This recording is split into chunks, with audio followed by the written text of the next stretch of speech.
Hello, Gloria Brooks here with Nature Glows East Science. Today I want to talk about having a really great and easy to follow homeschool morning routine. All right, so back in 2010, 2010, I had lost my job at my last private school teaching position. And for the first 15 minutes, I freaked out, and then after that, I realized, hey, I get to pursue my dreams to be a progressive alternative educator. And I had moved into an intentional community called Heathcote. And there was a woman there named Dana who had an open classroom program. And she invited me to apprentice under her to learn the program. Now, for those of you who don't know, open classroom actually came from Europe. And some wise Americans brought it over to the United States in the 60s and 70s and started implementing it in our public school system. And actually was quite successful until higher powers that be decided to remove it and replace it with the old industrial factory type of education that's still going on in our education system today. Oh, whoa. Anyway. I'm talking to you homeschoolers where you get to experience the wonder and liberty that you can have in your homeschool education environment. And we are talking about morning routines. So back to my story about open classroom, where I apprenticed there for 4.5 months and learned this rather remarkable program where there were no desks, there were no blackboards, it was totally student-centered and student-led. It was an incorporation of like unschool principles and, being in an organized group, kind of. But the kids did lead in what they wanted to learn. So Dana had a well-stocked resource room. The classroom was like more of a learning center than a classroom. She had books, she had art supplies, she had science, a few science pieces of equipment, and that's actually where I came in she wanted me to take over the program the following year, which I did. So during that time, I learned about, which is the piece I want to focus on today for morning routine, is an opening circle time or check-in.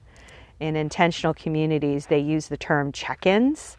And this is an opportunity. It's a democratic way of building community. Is you start off with everyone being heard. Where are they today? Where are they emotionally, physically, mentally? So at that point, we had a little tomahawk with feathers on it, and it was the talking stick. And this comes from the Native Americans. So it was like kind of a, putting the best of the best together in this amazing program. So every time a child wanted to speak, they had to be holding the talking stick, and only the person with the talking stick could speak. So it just kept this really beautiful and natural order. And then each child would just share whatever was on their heart and mind, how they're doing, whatever they wanted to share with the group. This was their opportunity to be seen and heard. All right. And then after that, each child, later I actually incorporated each child bringing a journal to the program. And this is several-fold reasoning for this. Journals are really great for writing down the day's intentions. So if you were a more relaxed or unschool, or if you are on the more relaxed spectrum of homeschoolers, journals are really great. You just write down in bullet form what you want to do for the day. Your kids can be doing this. You can be doing this. And this is your opportunity to talk about, what they want to be doing that day. Okay. And that you could have laid out different games or books or whatever, to see if it'll capture their attention. So yeah, you just write down what your intentions are. You discuss with your kids what they want to be doing and learning that day.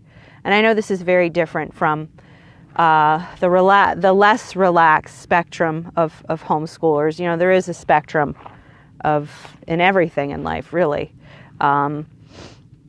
So if you're not considered a relaxed homeschooler, if you prefer a more regulated schedule with different subjects scheduled, this can work for you too as well. This morning circle. And your kids can talk about what subjects that they're really excited about tackling that day.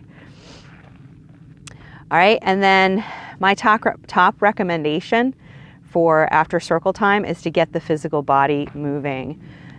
There is strong evidence that getting physically active first thing in the morning actually supercharges the brain, gets the blood moving.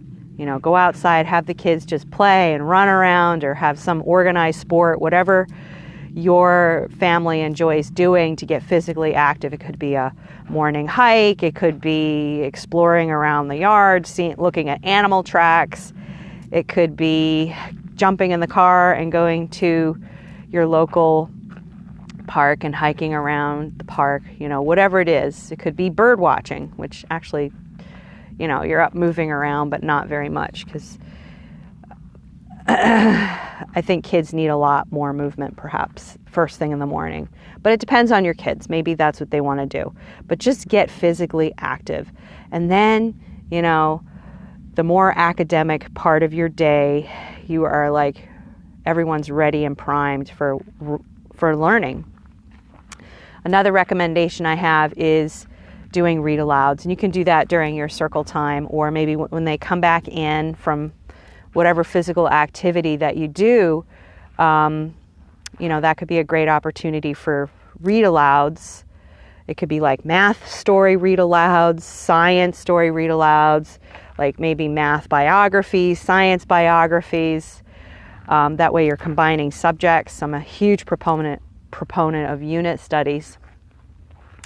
All right. So that's a really great morning routine. It's very relaxed, and it really takes into account the physical, emotional, psychological needs of the child and the parent, instead of this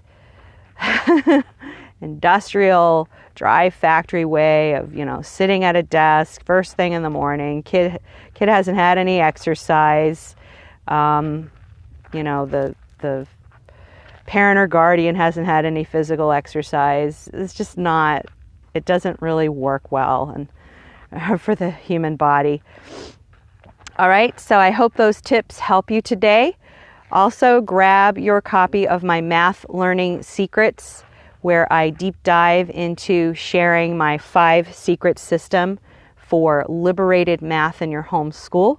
This is really great for relaxed, eclectic, unschool, wild schooling, forest schooling, the more relaxed spectrum of homeschool styles. But, if you're curious and you're not on the relaxed homeschool side of the spectrum, still check it out, have a look, and maybe some of you are, feel stuck in the box of, you got to cover all the divided subjects every single day. You're stressed out. You want to make a change, but you don't know how. Get Math Learning Secrets. It's starting with math and science really as a unit study, filling your home with rich resources, learning resources, and allowing your kids to take more autonomy on what they want to learn, and helping them take responsibility for their education and the what and how they want to learn, and allowing them their voice to be heard, to be seen and heard, which you can use during circle times every day. All right. So go ahead and hit subscribe here on YouTube. Give me a thumbs up and give me a comment. What do you think about what I just shared? I'd love to hear your thoughts. Thank you for watching, and I'll talk to you